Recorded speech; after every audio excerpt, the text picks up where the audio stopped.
우리 하나님의 말씀은 시편 103편입니다. 우리 함께 한 목소리로 합독하시겠습니다. 내 영혼아 여호와를 송축하라. 내 속에 있는 것들아 다 그의 거룩한 이름을 송축하라. 내 영혼아 여호와를 송축하며 그의 모든 은택을 잊지 말지어다. 그가 내 모든 죄악을 사하시며 내 모든 병을 고치시며 내 생명을 파멸해서 속량하시고 인자와 긍휼로 관을 씌우시며 좋은 것으로 내 소원을 만족하게 하사 내 청춘을 독수리같이 새롭게 하시는도다. 아멘. 오늘 이 다윗의 고백이 우리에게 성취되는 날이 되길 원합니다. 우리 시편을 마무리하면서 150편이나 되지만 우리가 아쉽게도 이 사과의 말씀으로 마무리를 해야 돼요. 그래서 우리 시편을 다 전체를 읽지도 못하고 또 말씀을 나누지 못했습니다. 그렇지만 마지막으로 오늘 우리 사과 말씀이 여호와를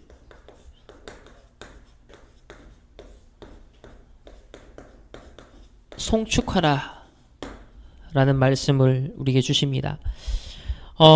다른 말로 여호와를 경외해라. 우리 경회를 한국말로 좀 어렵잖아요. 영어로는 여호와를 경외하다 그러면 fear of God 이라 그래요. 그런데 fear 그러면 보통 우리가 한국말로 번역할 때는 어떤 뉘앙스만 있어요? 두려움으로만 번역이 되잖아요. 근데 영어에서 이 fear of God이라 했을 때 우리가 여호와님을 경외한다라 했을 때는 그 무서움과 두려움에 의해서 어떤 떨리는 그런 것이 아니라 너무나 위대하시고 또 존경스럽고 또 내게 힘이 되시고 가슴 벅찬 그 어떤 떨림에 의한 경외를 표현할 때 fear of God이라고 해요. 그래서 이 여호와를 경외하다라는 것이 여러분에게 그렇게 전달되어지나 하나님이 나와 이렇게 하시는구나. 나와 함께 하시는 게 체험되어지고 확인되어질 때 가슴 벅차고 또 말씀이 이렇게 정확하게 이렇게 인도하시고 성취되는구나. 야, 말씀 참 신기하다. 이런 것을 통해서 우리가 여호와를 경외한다는 것을 우리는 배워가고 또 체험을 하게 됩니다. 그래서 여호와를 송축하라. 이 송축이라는 단어도 사전을 찾아봐도 사실 어려워요. 이제 어떤 좋은 일을 이렇게 경사난 일을 우리가 기뻐하고 또 찬양하고 뭐 그런 의미인데 어쨌든 여호와 하나님을 찬양하고 경축하고 또 송축하고 또 경외하고 이 같은 다 의미들인 거죠. 한마디로 말하면 이게 다 영적인 집중을 말하는 겁니다. 그래서 리 목사님은 이것을 내면의 힘으로 표현하셨어요. 마지막 시편을 마무리하면서 다윗을 통해서 우리가 배우고 잡아야 될 언약, 또 내 삶에 직접적으로 적용해야 될 게 뭐겠냐? 다윗이 어린 시절부터 결국 마지막 왕이 되기까지 그 모든 과정에서 승리할 수 있었던 그 배경에는 보면 여호와를 송축하고 여호와를 경외하는 바로 이 비밀을 누리는 내면의 힘을 갖고 있었기 때문에 어린 시절의 그 어려움 속에서도 또 청년 시절에 쫓기면서 장인에 의해서 정말 죽음의 위기를 계속 당했잖아요. 그런 위기 속에서도 이 다윗이 승리할 수 있었고 또 왕이 되어서도 그 성공에만 도취되지 않고 하나님의 천명인 성전을 건축하는 그 더 본질적인 것에 집중할 수 있었던 보통 사람은 성공하면 배부르면 그 이상 것을 더 본질적인 것을 생각지 못하는데 다윗은 왕이 되었는데 나는 이렇게 좋은 왕궁에 있는데 언약궤가 쓸쓸히 저렇게 있구나. 내가 하나님 이 언약궤 모실 수 있는 성전 건축이 내 인생의 미션이지 라고 해서 더 하나님이 원하시는 그 계획 본질에 집중했던 사람이었어요. 사람이 본질에 집중할 수 있으려면요 이게 있어야 돼요. 내면에 힘이 있어야 됩니다. 그래서 다윗을 통해서 우리가 배워야 될 마지막 말씀 또 그런 언약이 바로 여호와를 송축하라 경외하라 이런 내적인 힘을 우리가 기를 수 있어야겠습니다. 자, 과연 우리가 진짜 다윗처럼 응답받을 수 있습니까? 과연 7명의 렘넌트들처럼 그것이 신화가 아니라 우리의 인생 스토리가 과연 될 수 있습니까? 대부분의 기독교 신자들은요, 아예 그것을 생각지도 안 하고 살아가는 것 같아요.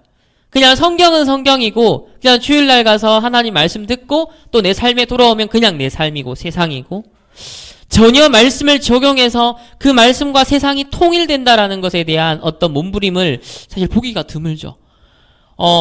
그런데 류 목사님이나 우리 이 다락방 전도운동에서 계속 메시지는 뭐냐면 성경에 나왔던 그 역사가 지금 계속되고 있다. 초대교회를 통해 일어났던 그 전도의 역사가 우리의 삶에도 일어나고 하나님이 그걸 일으키기를 기다리고 계신다. 이런 사실 방향에서의 말씀을 주시거든요. 그래서 성경과 우리의 삶이 동떨어진 것이 아니라 2000년 전에 일어났던 로마를 뒤집었던 그 복음의 능력이 우리의 삶에 그대로 내 학업에, 내 산업에, 내 전도 현장에, 인간관계에 적용되어지는 것, 성취되는 걸 체험하는 것을 하나님은 원하십니다. 그런 쪽으로 우리에게 말씀이 계속 각인 뿌리 체질되도록 말씀을 주고 계세요. 자, 그래서 많은 사람들이 이 질문에 빠진다 했습니다. 어떻게 그러면? 우리도 당장 이 다윗처럼 응답받고 싶은데 그럼 어떻게 해야 되지? 라는 방법론부터 우리는 강구하죠. 왜? 학교에서 벌써 어릴 때부터요 우리에게 터득된 게 뭐냐면 방법론이에요. 어떻게 하면 이거 해결하지? 어떻게 하면 시험 더 잘 받을 수 있지? 어떻게 하면? 우리는 삶에 벌써 살아남는 생존법. 내가 어떻게 하면? 어떻게가요? 우리는 벌써 몸에 이렇게 배어 있어요. 근데 어떻게가 아니라 우리가 본질에 집중해야 됩니다. 그 본질이 뭡니까? 바로 임마누엘이라는, 이거는 그저 하나님이 우리와 함께 하시는 은혜입니다. 이건 어떻게가 아니라 하나님이 일방적으로 우리에게 오신 거예요. 그냥 하나님이 내 인생에 들어와 버리신 겁니다. 그것을 내가 조금 누리고 그 하나님과 내가 소통하는 그런 영적인 시스템을 우리가 가지게 되어진다면, 그걸 불신자 말로는 요즘 리추얼이라고도 표현합니다. 무엇인가 집중하고 나를 유지하고 내 스트레스를 해소하고, 그죠? 작게는 운동도 하고 게임도 하고 이것도 다 리추얼이에요. 나를 유지하는 방법이에요. 또 좀 더 고상한 사람들은 뭐 클래식 음악을 듣는다든지 명상을 하는 깊은 단계로 간다든지, 어쨌든 무엇인가 사람들은 나를 유지하기 위한 수단과 방법을 막 찾습니다. 우리는 그런 불신자 방법이 아니라 하나님과 함께하는 이 임마누엘을 어떻게 찾아낼 것인가, 어떻게 누릴 것인가, 사실 이것을 고민하는 것, 다른 방법론이 아니라 하나님과 함께하는 것에 대한 이것을 고민할 수 있는 우리가 될 때 다윗처럼 응답을 받을 수 있다 하셨습니다. 그래서 실제로 다윗 같은 영적인 내면의 힘을 길러야 될 것을 말씀하시는데요. 우리 어린 목동 시절에는 외로움이 있었죠. 아무도 없는 진짜 평지의 그 들판에 하루 종일 낮잠을 잘 수도 있고요. 아니면 무료해서 무기력에 빠져서 진짜 우울증 걸려서 그럴 수 있는 상황인 거예요. 목동이라는 것 자체가 사실 무시당하는 가장 천한 그런 직업이었거든요.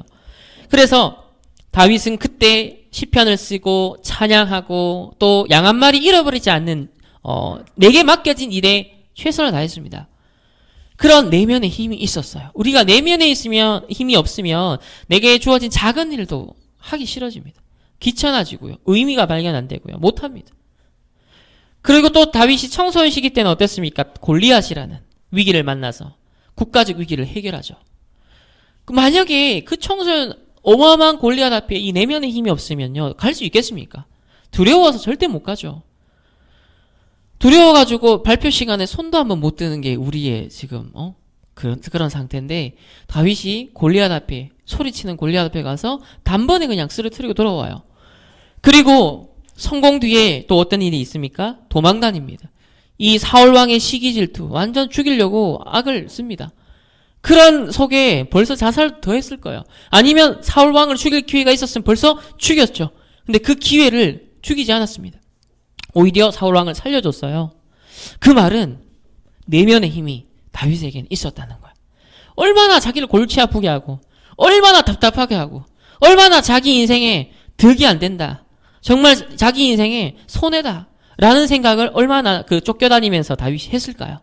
분명 어릴 때 내가 왕 될 거라 했는데 이 지금 무슨 일이지? 계속 도망만 다니고 있어요. 그런데 다윗은요, 어릴 때부터 이미 준비된 이 내면의 힘이 있었어요. 그러니까 완전 원수 사울 왕까지 살려주는 그런 내면의 힘이 우리 렘넌트 때부터 길러진다면 실제 여러분의 청년 시절이 다가오면요, 그런 일들과 그런 환경들이 많이 생깁니다. 그런 나를 지킬 수 있고 내 전도자로서의 진짜 천명과 사명을 다할 수 있으려면 그런 나를 지키고 또 다른 사람을 살릴 수 있는 이 영적인 내적인 힘이 반드시 지금부터 준비되어야겠어요. 그리고 이제 다윗이 왕이 되었습니다. 왕이 되자마자 첫 번째로 했는 일이 뭡니까? 언약궤를 옮기는 일이었어요. 저 멀리 있었던 그 언약궤를 찾아와서 모시는 그 일이었습니다. 벌써 다윗의 중심이 달랐던 거예요. 그리고 자기는 왕궁에서 사는데 쓸쓸하게 또 언약궤는 방치되어 있어. 이 언약궤를 모실 수 있는 성전 건축이라는 하나님이 내게 주신 이 미션을 왕이 되어서는요, 다 준비를 하게 되어져요. 보통 사람들이 왕 정도 되는 권력의 자리에 가면 주로 뭐 할까요? 절대 권력자들은 세상의 모든 절대 권력자들은 뭘 만들어요? 스핑크스도 만들고 피라미드들 만들고 진시 왕은 어마어마한 무덤에 거기 어마어마한 보물을 그죠? 막 영생할 수 있는 막 불로초를 찾겠다면서 온 사람들 동원 다 시키고 또 만리장성 쌓는 일에 100만 명 동원되고 어마어마한 사실 세상의 절대 권력자들은요, 힘이 있고 위치가 있으면요, 그 왕의 지위를 남용해요. 권력을 반드시 남용합니다. 그래서 이스라엘의 왕을 세울 때 그랬잖아요. 너희들이 왕을 세우면 고통받을 것이다. 이미 하나님 예언했거든요. 그런데 우리 과거 역사를 보세요. 독재자들, 막 공산주의 혁명했던 사람들 수천만 명을 학살했잖아요. 그런데 다윗은 절대 권력의 위치에 있었는데요, 전혀 그런 걸 하지 않았어요. 다 살리고 나라도 살리고 하나님 설명하는 완전 세계 선교의 상징적인 그런 나라로서 이스라엘을 성장시켰습니다. 이런 왕이 되어서도 성전 건축이라는 본질에 집중할 수 있었던 이런 다윗의 내면의 힘, 그 배경에는 뭘까요? 여호와를 송축하라, 여호와를 경외하라. 이 축복이 여러분의 영적 상태에 그대로 임하게 되시기를 바랍니다. 우리 지난 주간에 그래서 3가 말씀이 여호와께서 목자가 되시는 이었어요. 그 말은 내가 내 인생의 목자가 아니다는 거죠. 내가 내 인생을 이끌어가는 주인이 아니라는 거죠. 내가 주인된 창세기 3장에서 빠져나와서 여호와 하나님의 인도를 받는 그 여호와께서 나의 목자가 되시는 이 언약을 잡을 것을 말씀하셨습니다. 그 이유가 무엇입니까? 많은 사람들이 복음을 이해도 하고 복음의 은혜도 받고 복음의 충격도 받는다. 그런데 창세기 3장, 6장, 11장 한마디로 말하면 내가 주인 된 거죠. 그 각인과 뿌리와 체질을 사람들이 못 이겨요. 이게 어릴 때는 잘 표시가 안 나는 것 같습니다. 한창 들어가고 있기 때문에. 그런데 이것이 30, 40, 50대 이제 되어갈수록 나타나기 시작하죠. 결과들이 나타나기 시작합니다. 여러분이 먹은 음식 또한 지금은 모르죠. 계속 야식 먹고 대학 때는 몰라요. 그런데 나중에 30대 다르고 40대 다르고 50대가 달라져요. 먹었던 게 결과적으로 나타나거든요. 영적인 것도 마찬가지입니다. 내가 살아오는 동안에 창세기 3장, 6장, 11장으로만 태어났고 그렇게 살았어요. 그러다 보니까 복음을 이해도 하고 은혜도 받고 충격도 받았는데요, 여전히 각인 뿌리 체질은 불신자적인 마귀의 자녀 됐던, 옛 우상 숭배했던, 또 불신자들과의 생존 경쟁에서 몸부림쳤던 그 노하우로 내게 익숙한 거예요.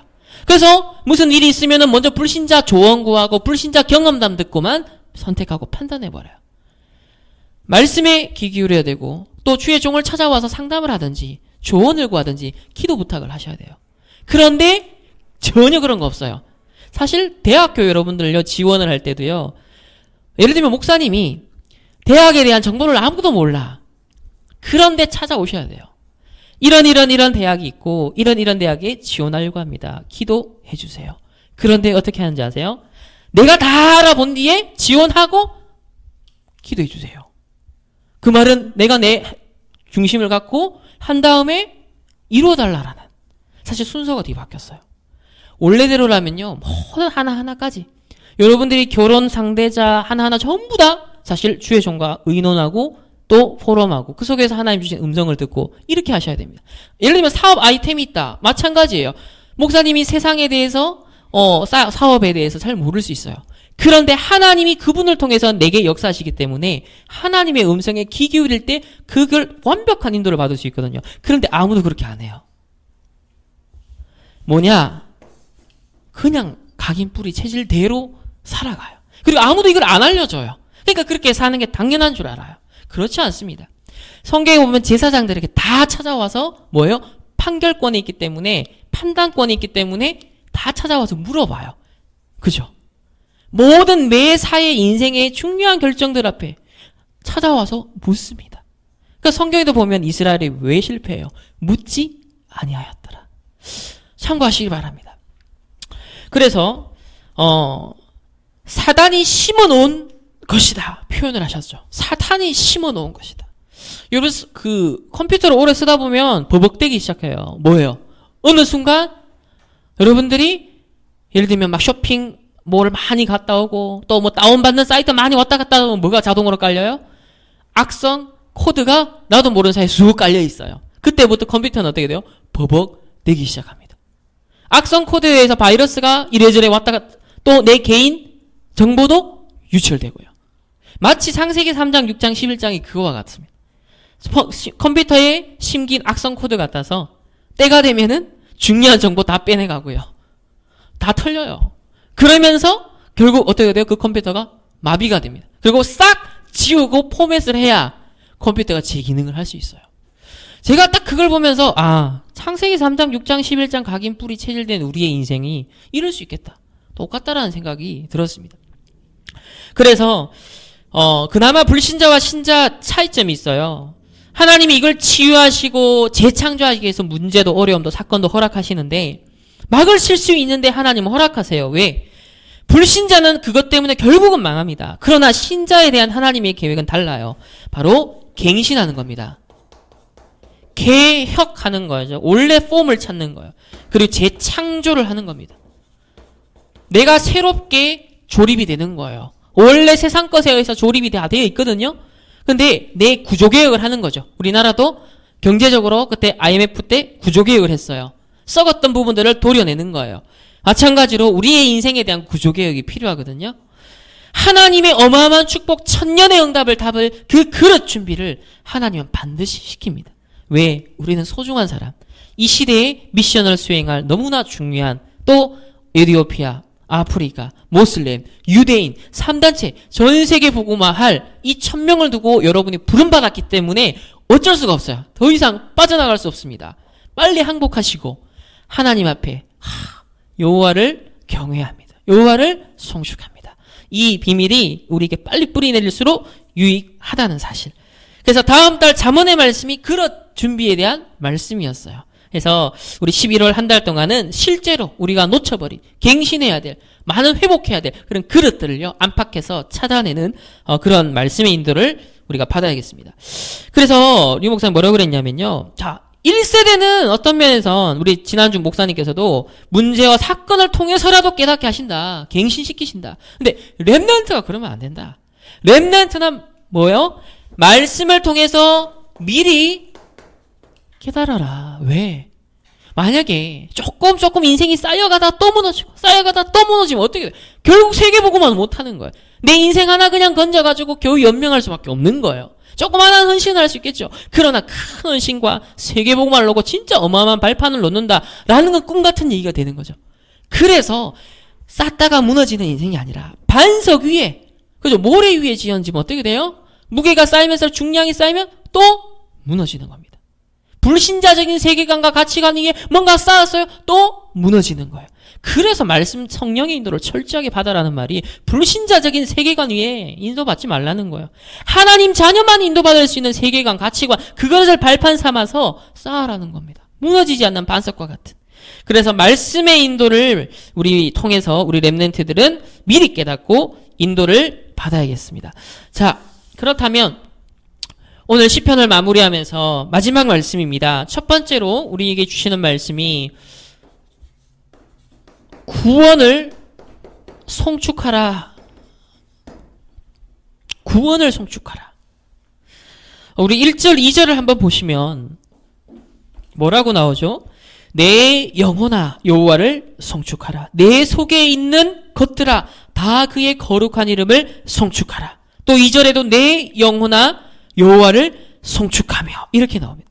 그러면서 그의 모든 은택을 잊지 말지어다. 은택이 뭡니까? 우리가 받은 그 구원의 축복, 구원받은 그 은혜에 대해서 내가 사망에서 생명으로 옮겨진 바 된 하나님의 자녀된 이 축복을 잊지 말라는 거예요.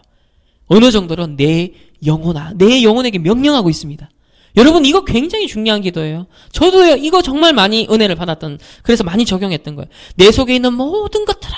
그 말은 뭐예요? 내 안에 지금 각인 뿌리 체질된 창세기 3장, 6장, 11장 더러운 것들, 그죠? 냄새 나는 것들, 나를 실패로 몰아가는 것들, 내 속에 있는 모든 것들아 뭐하라? 여호와를 송축하라.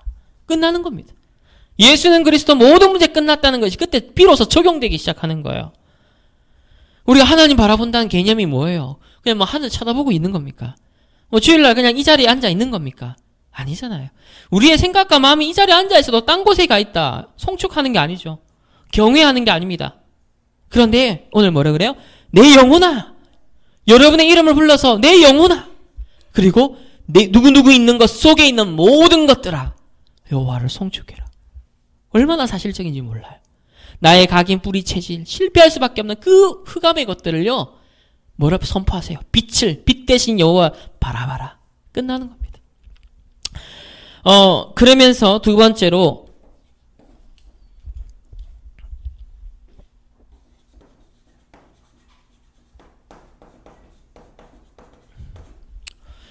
두 번째는 우리 죄 용서와 병 치유입니다.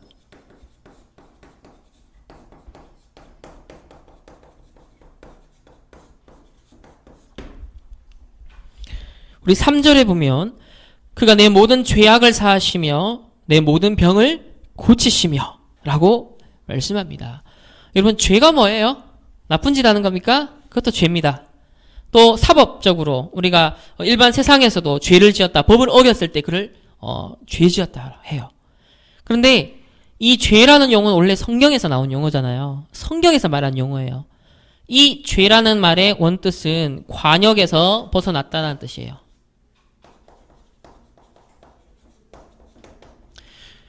여러분 화살을 쏘는데 관역에서 벗어나서 쏘면은 아무 소용이 없죠. 원래 하나님이 내 인생을 딱 서밋을 향하여 세계복음화의 주역을 향하여서 딱 활시위를 던지시고 이렇게 딱 쥐고 당기시면서 내 인생을 딱 겨냥하시거든요. 그런데 그 관역에서 지금 벗어나 있는 하나님이 의도하신 내 인생에 대한 계획에서 이탈해 있는, 벗어나 있는 내 상태를 말하는 거예요. 이게 순간순간에도 일어납니다. 이 자리에 앉아 있어도 내 생각과 마음이 딴 방향으로 지금 가 있으면요 관역에서 벗어나 있는 거예요. 명중할 수가 없겠죠. 하나님의 뜻과. 그래서 내가 주인된 상태, 하나님께 그 활시위를 맡겨서 당기시도록 하셔야 되는데 내가 내 인생 주인 되어서 내가 나를 당기려고 하니까요 얼마나 힘들겠어요. 활 스스로가 자기를 당길 수 있습니까? 못해요. 당겨 주셔야 되는 거예요. 그래서 내가 주인된 이 상태를 죄라고 합니다. 내가 주인된 것, 이 죄 용서. 결국 창세기 3장의 원죄도 내가 주인된 거거든요. 거기에 따라서 오는 나의 자범죄들, 실수들 따라오는 겁니다. 이 모든 죄악에서 우리를 용서하신다 하셨어요. 그리고 우리가 영육간에 잃어버린 웰빙 상태가 있는데요. 이 웰빙을 되찾을 수 있는 병을 치유하겠다. 단순히 내 아픈, 이거 육신의 아픔만이 아니에요. 우리의 정신적인, 우리의 마음의, 우리의 영혼의 모든 육신적인 것까지 병든 부분에 우리에게 힘을 공급해 주시고 회복하게 하시겠다. 그래서 우리 이 구원에 포함되어 있는 것은 영혼과 우리의 육신과 우리의 죄악과 모든 것을 해결하는 걸 포함하고 있습니다. 그러면서 세 번째로 우리 생명을 파멸해서 구원하시는, 우리 4절 보면 내 생명을 파멸해서 속량하시고 인자와 긍휼로 관을 씌우신다 했습니다. 사실 죄인으로서 병자로서 망해야 되는 게 마땅한데 하나님 우리에게 인자하심을 베풀고 사랑과 긍휼에 오히려 관을 씌워주신대요. 아니 죄인이고 병자고 진짜 내가 내세울 게 하나도 없는 그런 우리에게인데요. 하나님 우리 얼마나 사랑하시냐면 우리에게 관을 씌워주세요. 관이라는 것은 자랑스러운 거예요. 그죠? 승리의 면류관. 그런데 우리에게 관을 씌워주신대요. 그 정도로 우리를 사랑하신 것이 바로 우리에게 베푸신 구원입니다. 그래서 구원받은 것, 우리가 하나님의 자녀된 것에 대한 감사하는 그런 뭐랄까요? 근본적인 감사, 근본적인 것들이 회복이 되어야겠습니다.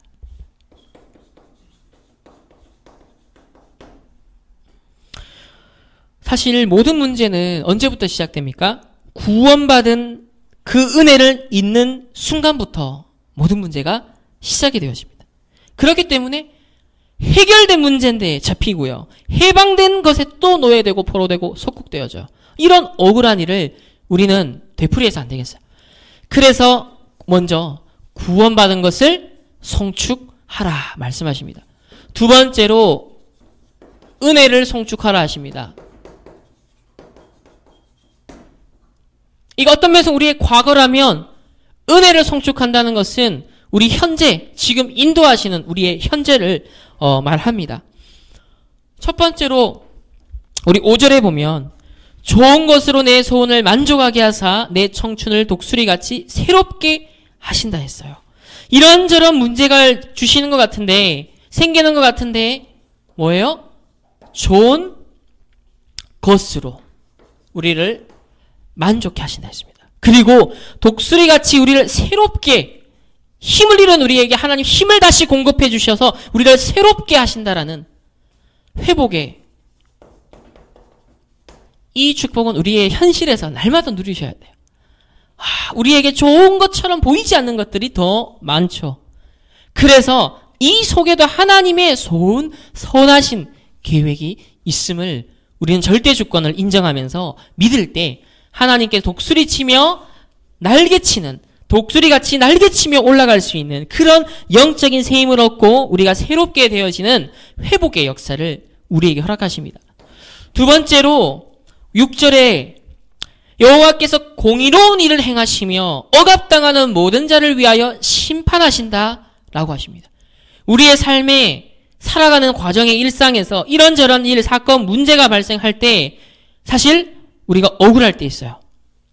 억압당하는 일도 있을 수 있습니다. 그죠? 그런데 이때 하나님께서 우리에게 사랑과 위로를 전하십니다. 그리고 하나님은 동시에 공의와 공평과 공정을 우리에게 허락하십니다. 우리가 억울한 일을 당한 것 같은데 하나님은요 공의로우신 하나님, 사랑의 하나님이면서 또 공의로우신 하나님인 거예요. 그래서 억압당하고 억울한 일이 있을 때는 하나님의 공의를 생각하시고 또한 동시에 하나님의 사랑을 우리는 생각을 해야겠습니다. 세 번째로 참 중요한 것이 7절에 나오는데요. 그의 행위를 모세에게, 그의 행사를 이스라엘 자손에게 알리셨다 했어요. 뭡니까? 하나님이 말씀으로 미리 우리를 인도하십니다. 말씀으로 미리 알리십니다. 하나님의 행위와 행사를 이스라엘 백성과 모세에게 알리셨도다 말씀합니다. 그래서 우리가 은혜를 성축한다라는 것은 우리의 일상 속에서, 과정에서, 현재에서 인도받는 것을 말하는데 좋은 것을 하나님이 주십니다. 또 우리를 회복시키기를 원하십니다. 하나님은 사랑의 하나님이지만 때로는 우리의 실수와 우리의 무지에 의해서 공의의 하나님이시기도 해요. 그래서 뭐예요? 우리가 잘못하게 되어지면 마음에 양심에 가책이 생기잖아요. 뭡니까? 공의의 하나님이니까요. 사랑의 하나님이셔서 우리를 보듬으시기도 하지만 내가 잘못한 것에 대해서는요, 거기에 대한 죄의 보응이 내게 임하는 거예요. 그게 공의의 하나님이에요. 그런데 불신자는 그것 때문에 망해요. 그런데 우리는 그걸 통해 깨달아요. 내가 관역에서 이탈했구나. 하나님의 인도를 받아야겠구나. 라고 하면서 뭐라고 해요? 내가 말씀 미리 줬지 않냐? 미리 알리지 않냐? 말씀 인도 받아라. 그 현재의 말씀의 인도 따라 가라는 정확하게 승리하는 길을 알려주고 계십니다. 네 번째로 우리 8절에 보면 여호와는 긍휼이 많으시고 은혜로우시며 노하기를 더디하시고 인자하심이 풍부하시다. 사실 같은 의미죠. 오래 참으신다는 겁니다. 우리가 순간순간 창세기 3장, 6장, 11장 각인 뿌리 체질돼서요. 하나님 인간적으로 생각하면 우라통 터질 수 있는 열받아서 뚜껑 열릴 수 있는 상황이 한두 가지가 아니겠죠. 그런데 하나님이 보시면 여기 계속 인자하시고 인자하심으로 관을 씌우 긍휼로 관을 씌우신다. 더디하시고 인자하심이 풍부하시고 노하기를 더디하시고 은혜로우시고 이런 모든 표현들이 뭐예요? 오래 참으시는 거예요.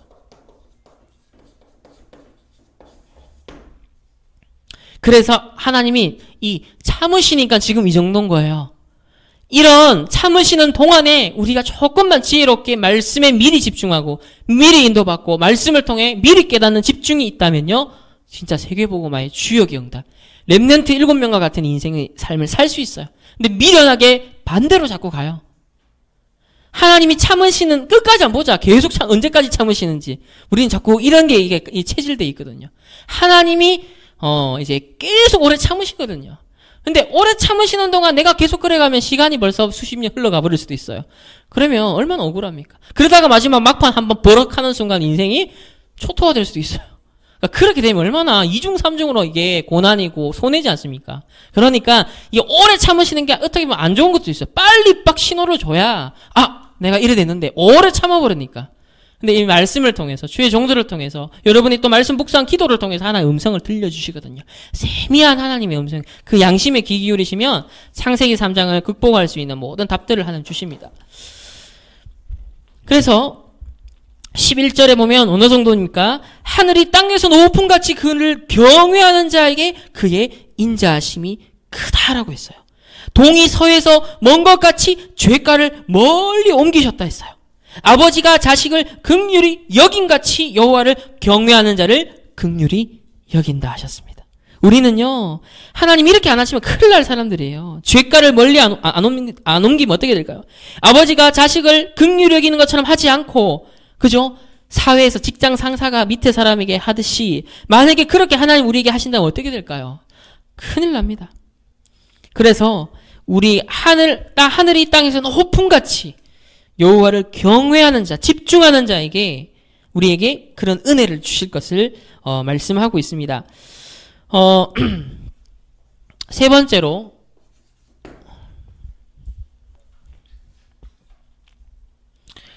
우리 배경을 성축하라 했습니다.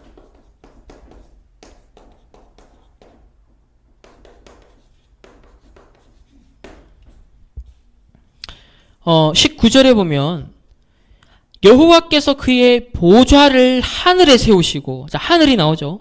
하늘 보좌가 있고 동시에 그의 왕권으로, 왕권은 통치권이라는 것은 이 땅에서 만유는 전 세계 모든 피조, 만물, 우주 다 포함하는 거예요. 모든 것을 다스리신다 해서요. 저 하늘 보좌에 진지를 딱 기지를 구축하시고 실제로 이 통치와 행정을 행하시는 곳이 바로 이 땅이라는 거예요. 하늘의 것과 땅의 것을 통일시킨다 했고요. 그러면서 뜻이 하늘에서 이루어진 것 같이 땅에서도 이루어진다. 우리 맨날 주기도문 외우고 신앙 고백 하잖아요. 바로 그 말입니다. 뜻이 하늘에서 이루어진 것 같이 오늘도 이 땅에서 이루어지게 하옵소서.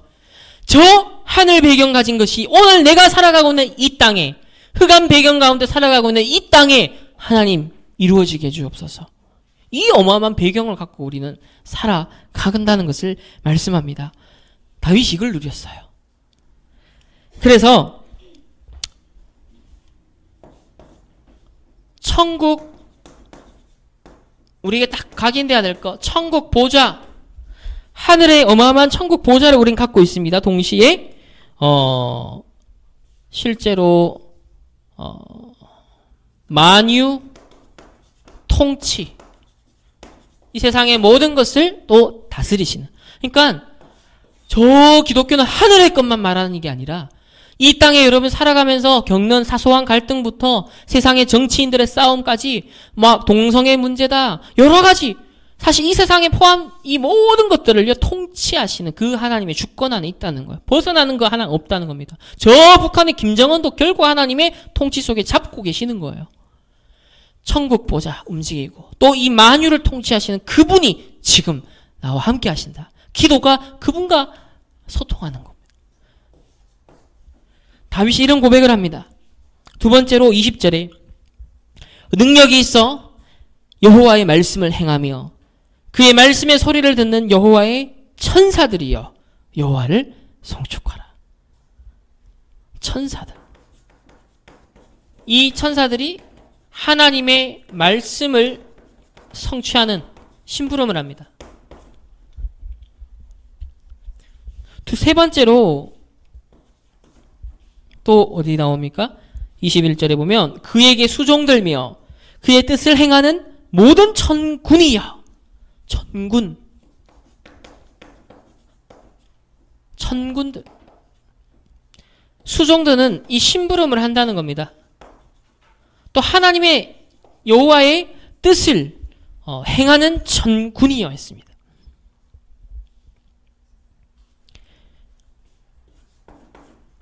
네 번째로 22절에 여호와의 지으심을 받고 그가 다스리시는 모든 곳에 있는 너희여 여호와를 송축하라. 여기서는 천군 천사죠. 너희여 모든 곳이라 했습니다. 이 모든 곳에 제외된 게 하나도 없어요. 여러분 공부하는 거, 친구들하고 노는 거 다 포함됩니다. 모든 곳에 이 천군 천사가 말씀을 성취하는 현장이요 심부름하면서 하나님의 뜻을 이루는 현장이라 했습니다. 내 학교 현장이 그래서 전도 현장이 될 수 있고 내가 친구들과 같이 있는 그 현장도 전도 현장이 될 수 있고 내가 하는 사업 현장도 전도 현장이 되고 모든 현장이 말씀 성취의 현장이요 기도 응답의 현장이요 전도 역사의 현장이 될 수 있는 거예요. 왜? 모든 곳에 역사됐습니다. 하늘 보좌에 딱 이 그 기지를 세우고 활동은 어디서 한다고요? 만유를 통치하시는 두루 다니면서 만유를 통치하시는 그 여호와 하나님의 역사를 이 천군 천사의 심부름을 통해서 하고 계셔요. 만약에 이게 진짜 사실로 여러분 믿어진다면요 끝나는 거 아닙니까? 이거 진짜 믿어지면 끝나는 거 아니에요? 이 배경 갖고 있다는 것은요 불신자하고는요 전혀 차원이 다른 삶을 사는 거거든요. 하나님이 예비하시고 성취하시는 인생, 진짜 성경성의 렘넌트의 그 삶, 실제 가능한 삶이에요. 그래서 우리가 여기에 있지만 아프리카에 계시는 목사님과 우리 또 선교 사역을 놓고 기도했을 때 이거 안 믿고 기도한다면 아무 소용이 없죠. 뭘 할 겁니까? 기도하면 전달됩니까? 전달되잖아요. 하늘에 천군과 천사가 말씀을 이루고 심부름하며 그 뜻을 행한다 했습니다. 근데 이 배경이 누구와 함께해요? 나와 함께 하는 거예요. 이게 내 배경이라는 거예요. 이런 배경 주신 하나님께 송축하라. 그래서 결론적으로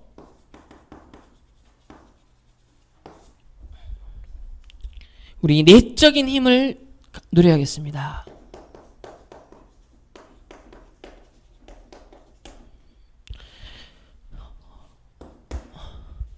우리 1절, 2절, 20절, 22절에 보면 송축하라 라는 표현이 반복적으로 나오고 또 11절, 13절, 17절에 보면 경외하는 자라고 나옵니다. 같은 말이죠. 경외하다, 송축하다. 결국은 내 마음이 하나님께 딱 바라봄이 되는 상태가 되는, 집중이 되는 그걸 말하는 겁니다. 하나님께 집중하라는 거예요. 그래서 18절에 그러면 여호와를 송축하고 경외하는 자란 좀 더 구체적으로 뭐냐는 겁니다. 18절에 나오죠. 곧 이래 나오죠. 곧 그의 언약을 지키고 그의 법도를 기억하며 행하는 자애로구다. 그런데 우리 렘넌트들이 딱 뭘 해요? 잊어버립니다. 언약을 지키고 행하기 전에 일단 잊어버려요. 기억을 안 해요. 여기서부터 벌써 문제가 오는 겁니다. 다 놓치는. 그러니까 이 말이 나랑 아무 상관이 없는 얘기가 되기 시작해요. 그런데 여러분들이요 18절에 언약을 지키고 내 마음에 딱 간직한다는 거죠. 지킨다는 게 킵하다는 거. 킵하라는 내 마음에 이렇게 간직한다는 거예요. 내 마음에 간직하고 또 내 머리의 이성으로는 기억을 하고 마음에 지키고 간직하고 머리로는 기억을 하고 그럴 때 내 의지가 어떻게 될까요? 그 말씀이 담긴 생각과 마음에 의해서 내 의지가 작동하기 때문에 이 언약을 행할 수가 있는 거예요. 말씀대로 인도받는 삶이 되는 거예요. 적용되는 삶이 되는 거죠. 그러나 말씀이 내 마음에도 없고 머리 기억에도 없어요. 말씀 적용 불가능합니다. 그래서 불신자적으로 계속 각인되는 인생에 노출되면서 살아가야 되는 거예요. 이 억울한 일을요, 우리는 더 이상 반복해서 안 되겠습니다. 이걸 뒤집을 수 있는 우리는 중요한 영적 흐름 속에 들어와 있습니다. 그래서 결론적으로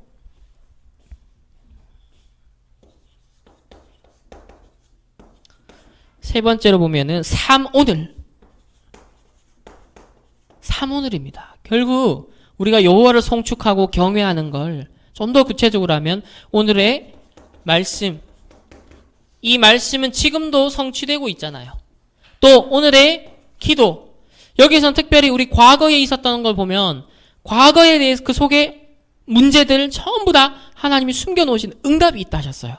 그래서 과거에 내게 있었던 문제들, 역사들, 있었던 일들을 생각하면 그 속에 하나하나에 대한 하나님의 계획과 응답이 있는데 그거를 기도를 통해 발견하셔야 돼요. 과거는 싹 묻어두고 건너뛰는 게 아니라 내게 있었던 그 과거에 허락하셨던 모든 부분들에 대한 하나님의 절대적 계획과 이유가 있다 하셨어요. 그래서 이거를 실제로 기도 속에서 깨달아지고 응답이 발견되어질 때 내 오늘을 살아가는데 이게 힘이 되는 겁니다. 그래서 우리의 과거 모든 응답들을 찾는 겁니다.